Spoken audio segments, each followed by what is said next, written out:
সিনেমার মতন কি হসপিটালের দুটো বেডে পাশাপাশি স্বামী স্ত্রী দুইজনায় ভর্তি, ভাবা যায়? তো কালকে মানে কালকে কী বার ছিল? সোমবার। সোমবার মনে হয় 26 তারিখ এমনি ছিল। তো বোন আমার কাছে এসেছিলো রবিবার দিন, রবিবার এখানেই ছিল, ভিডিও করেছিলাম কিন্তু ভিডিওটা কালকে পোস্ট করতে পারিনি। তো রবিবারে ছিল এখানে, সোমবার মানে কালকে সকালে এখান থেকে ডিউটি গেছে। তো ডিউটি গেছে, গিয়ে পরেই ও 8টাতেই চলে গেছে এখান থেকে, মেয়েটা ছিল আমার এখানে। তো ডিউটি গিয়ে পরেই ও কি করেছে, অমরকে দেখতে গেছে যে অমর আছে, ওকে জয়েন করার আগে গিয়ে 6th ফ্লোরে ওকে দেখে আসে।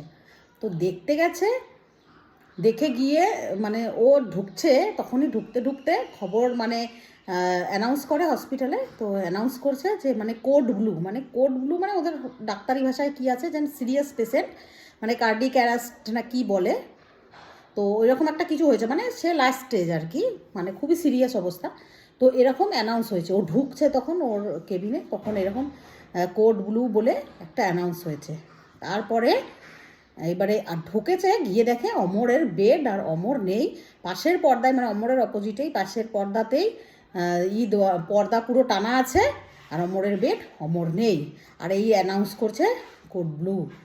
তো ও কি করেছে, ও দেখছে অমর নেই, ও ভেবেছে মনে হয় অমরেরই মানে লাস্ট মানে অবস্থা খুবই খারাপ। তো সঙ্গে বোনের সেন্সলেস হয়ে ওইখানে পড়ে গেছে, আর মুখ থেকে পুরো ফেনা টেনা বেরিয়ে গেছে। সঙ্গে তো ওরা ওই পেশেন্টকে দেখছে, একেও নিয়ে মানে এমার্জেন্সিতে ভর্তি করলো। সঙ্গে মুখ থেকে পুরো ফেনা টানা বেরিয়ে গেছে। আর যেহেতু আমরা দুই বোনাই একটু হেলদিও, পড়ে গেছে, পড়ে মানে এতটাই চোট পেয়েছে, সঙ্গে ভর্তি। আমাকে হসপিটালে ও জাস্ট গেল 9টার সময়, সকাল 9টার সময় আমাকে হসপিটাল থেকে ফোন করলো যে তুমি মৌসুমিদির দিদি? আমি বললাম হ্যাঁ। তো বলছে এরকম মৌসুমি দাসের ওর এরকম পড়ে গেছে, সেন্সলেস হয়ে পড়ে গিয়ে মুখ থেকে ফেনা টানা বেরিয়ে গেছে, একটু তাড়াতাড়ি আসুন। তা আমি এবারে মনা কাজে যাবে, রেডি হয়ে গেছে, আমি ঘরে চারিদিক ছড়ানো, বাজার টাজার যাবো, মনাকে মাছ আনতে পাঠাবো, রেডি হয়ে গেছি। আর ঘরে ঠোকাটা সমস্ত কিছু পড়া, সকালবেলায় কাজকর্ম করব। তো আমি ফোন এসেছে শুনে আমি কি করবো, আমার মাসির ছেলে, ওরা বেনাচিটিতেই থাকে, ওকে ফোন করলাম, ভাই তুই তাড়াতাড়ি যা হসপিটালে। এরকম ওর সামনেই, ও সিটি সেন্টারেই ছিল, সঙ্গে পৌঁছে গেছে। কিন্তু ওকে অ্যালাউ করছে না, বলছে নিজের একদম চাই, পারমিশন নেবে, সিটি স্ক্যান এগুলো করবে। ছেলে আমার মানে ও তখনই যাচ্ছে, মাছ আনতে যাবে। আমি ওকে বললাম মোনা তুই ফিরে আয় তাড়াতাড়ি, হসপিটালে ছুট। তারপরে আমি ছেলেকে নিয়ে ছুটতে গেলাম হসপিটালে, গিয়ে দেখছি বোন এমার্জেন্সিতে ভর্তি। এমার্জেন্সিতে মানে সেন্সলেস অবস্থায় পড়ে আছে, ইসিজি হয়েছে। তো স্ক্যান করতে হবে। আমি বলছি এখনো বসে আছেন কেন, স্ক্যানটা আপনারা কেন করেননি? স্ক্যানটা করুন, কেননা পড়ে গেছে যেহেতু মাথায় লাগতেই পারে। কেননা আমি এই সমস্ত দেখে আমার মানে শিক্ষা হয়ে গেছে অনেক, ওই জন্য আমি বলছি স্ক্যান করুন। তো বলছে নিজেদের লোকের, ওই জন্যই ওয়েট করছিলাম আপনার জন্য, আপনি আসবেন, পারমিশন দেবেন তারপরে। তো আমি বলছি সঙ্গে স্ক্যান, সঙ্গে নিয়ে গেল স্ক্যান। তো মানে ভগবানের অশেষ কৃপা যে স্ক্যানের রিপোর্টে কিচ্ছু হয়নি, ওর মাথায় কোনো কিছুই লাগেনি। আর বিপিটা ফ্ল্যাকচুয়েট হচ্ছিল। তার ভিতরে এবার হয়েছে কি, যেহেতু মানে বোনের ওই বর যেখানে ভর্তি আছে অমরদাস, সেখানেই ও মাথা ঘুরে পড়ে গেছিলো। ডাক্তাররা জানে, এক ডাক্তার কি করেছে, এক ডাক্তার বলে দিয়েছে যে তোমাকে দেখতে এসে তো বউ উল্টে পড়ে আছে। ব্যাস, বউ উল্টে পড়ে আছে মানে বউয়ের অ্যাক্সিডেন্ট হয়েছে, স্কুটি নিয়ে যায় ও। ব্যাস, এবারে ওর তো মাথা পাগল, মাথা ঘেমে ঘুমে, এসির ভেতরেও ঘেমে ঘুমে একাকার। আমি তো বোনকে দেখে তারপরে আবার গেলাম ওকে দেখতে, গিয়ে দেখি সে আমার হাত ধরে মুনমুন, মৌকে তুই তাড়াতাড়ি আসতে বলো, কেন এখনও আসেনি? আমি তো কিছু বলি, বলছি আমি জানি মৌ পড়ে গেছে, অ্যাক্সিডেন্ট করেছে। আমি বলছি আরে অ্যাক্সিডেন্ট করেনি। তারপরে শুনতে পেলাম যে ডাক্তারে বলেছে, বলছে আমি বললাম অ্যাক্সিডেন্ট করেনি, ও পড়ে গেছে, এখন সেন্সলেস হয়ে গেছে, তোমার চিন্তায় না। মৌ তাহলে কেন আসেনি দেখতে, তুই আমাকে নিয়ে চল। এবার ওকে আমি কি করে নিয়ে আসবো? ফোনে কথা বলালাম, ওখানে ওয়ার্ডে ফোন করে কথাও বললো বোন সেন্স আসার পরে যে আমি ভালো আছি, না তুমি এক্ষুনি আসো, এক্ষুনি। আমাকে মানে অমরদার ভেতরে এমন একটা আতঙ্ক হয়ে গেছে, মুনমুন তুই ওখানে ছেড়ে কোথাও যাবি না, তুই ওখানেই বস থাক। বোনের সমস্ত মানে ফর্ম সই করা, গ্যারেন্টি যা যা থাকে ফর্মালিটি সব টাইমিং থেকে করে সমস্ত কিছু আমি করলাম। করার পরে স্ক্যান করালো, যাবতীয় ওগুলো করলো, ওকে নিয়ে এবারে আইসিইউয়ে লিখে দিয়েছে ভর্তি, আইসিইউয়ে ভর্তি হবে।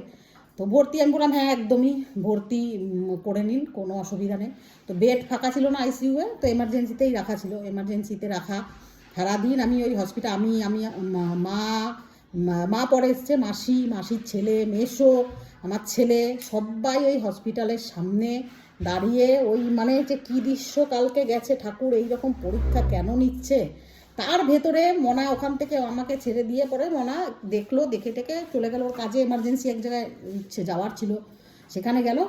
গিয়ে পরে কি হয়েছে, ও কাজের যে ব্যাগটা যেটা পিঠে নিয়ে যায়, বিল টিল সমস্ত কিছু থাকে, ওটা একটা গাড়ির উপরে মোটরসাইকেলের উপরে কারখানার ভেতরে রেখে কাজ করছিল, সেই ব্যাগ নিয়ে একজন চম্পট দিয়েছে।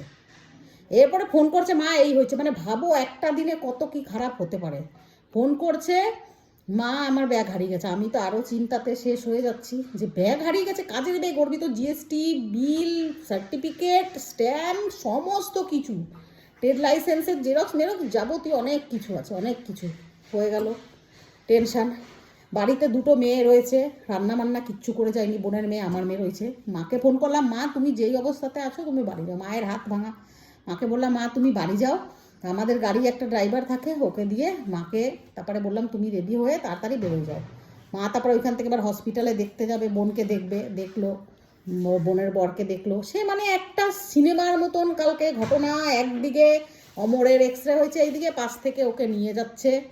তাহলে ভাবো যে কী পরিস্থিতি, চিন্তা। ডাক্তারের ছোটাছুটি, লিফটের অপেক্ষায় আমি আর নেই। সেই 6th ফ্লোরে আমি হেঁটে হেঁটে সিঁড়ি দিয়ে যাচ্ছি আসছি, কারণ তখন ভিজিটিং আওয়ার ছিল না, আমাকে আর ঢুকতে দিচ্ছে না। আবার অমর প্যানিক হয়ে যাচ্ছে, বারবার ফোন করাচ্ছে স্টাফদেরকে দিয়ে যে একটুখানি বলো আমার বউকে নিয়ে আসতে। আমি কি করব, একা মানুষ বলো, সারাটা দিন খাওয়া নেই দাওয়া নেই। আমি ওই হসপিটালের সামনে, মাসি ওরাও ছিল, তারপরে সবাই মিলে গিয়ে দুপুরবেলায় যখন ওকে বোনকে খেতে টেতে দিল, ও কথাটা তো বলতে পারছে, আমরা গিয়ে 3 জনা মিলে হোটেলে খেলাম। খেয়ে পরে তারপরে আবার বসে রয়েছি।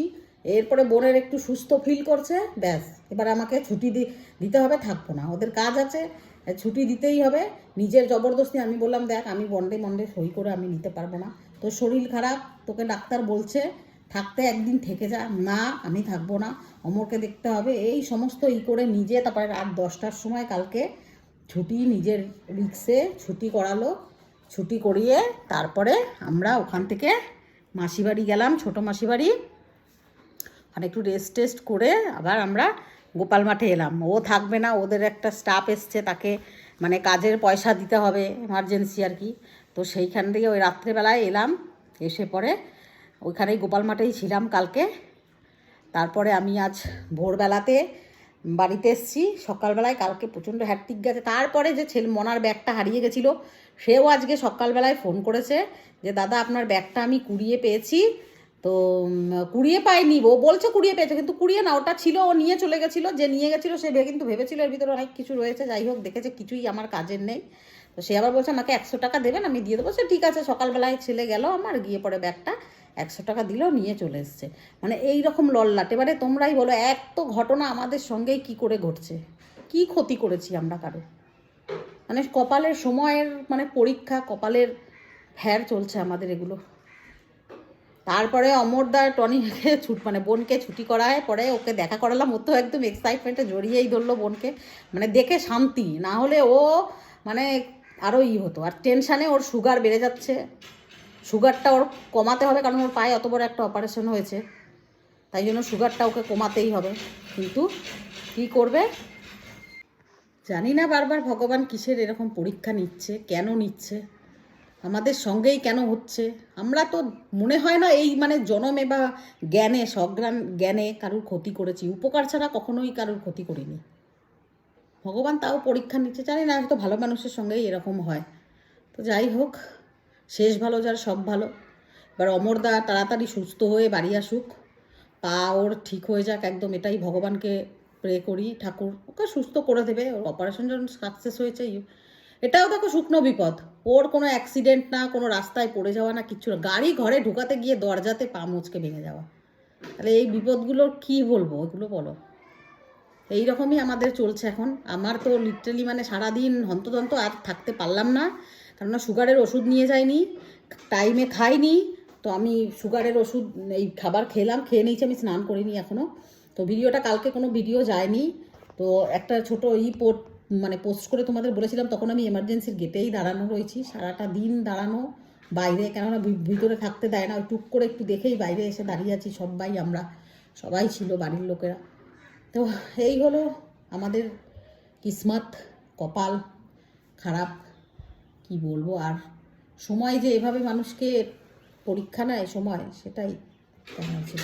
তো যাই হোক, মনার ব্যাগটাও পেয়েছে, বুন্নু ভালো আছে, আজকে ডিউটি গেছে, এটাই আপডেট ছিল, আর কিছু না। আর নেক্সট ভিডিও, তারপরে মা আমার এখানে চলে এসছে, মা আছে আমার এখানে। প্রচণ্ড আমাদের বাড়ির পাশে কুয়ো না, এত আওয়াজ হয়, এত আওয়াজ হয়, সারাক্ষণ জল তোলে সবাই, আওয়াজ, চারিদিকের আওয়াজ সবসময়।